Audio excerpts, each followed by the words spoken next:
Io mi aspetto solo una cosa: certezza della pena e galera per i responsabili, visto che li hanno identificati.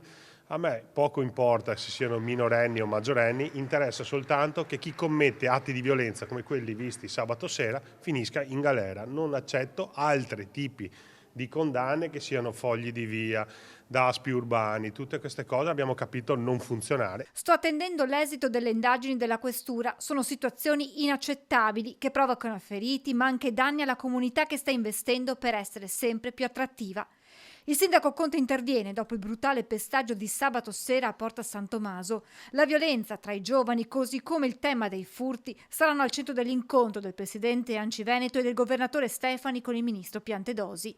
Chiederemo, dice il primo cittadino, maggiori forze dell'ordine nel territorio, risorse per installare videocamere e revisioni normative per garantire a chi sbaglia una pena certa che passi per la galera. Penso che porteremo anche delle proposte di legge che possono partire dal basso, perché certe situazioni sono davvero inaccettabili. Ci confronteremo anche con gli altri sindaci, però dobbiamo abbassare certamente l'età per il quale tu devi pagare penalmente per le tue azioni. Benvengano, continuano, anche i percorsi di recupero. Stiamo parlando di ragazzi giovanissimi che hanno tutta una vita davanti. È altrettanto vero che questi percorsi di recupero devono essere compiuti all'interno delle strutture carcerarie, perché se no passa il messaggio che qualunque cosa tu combini nelle nostre città, nelle nostre piazze, non ti succede nulla. Quando intercetti questi ragazzi sono totalmente disinteressati alle conseguenze delle loro azioni. Comprende poi le parole dei genitori dei ragazzi aggrediti riunitisi in sit-in il sindaco Conte,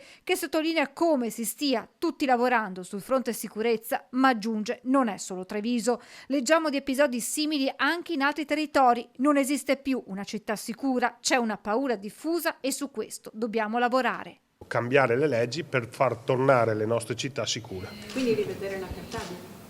Rivedere la Cartabia e irrigidirla, perché secondo me c'è troppo lassismo anche da parte di chi delinque.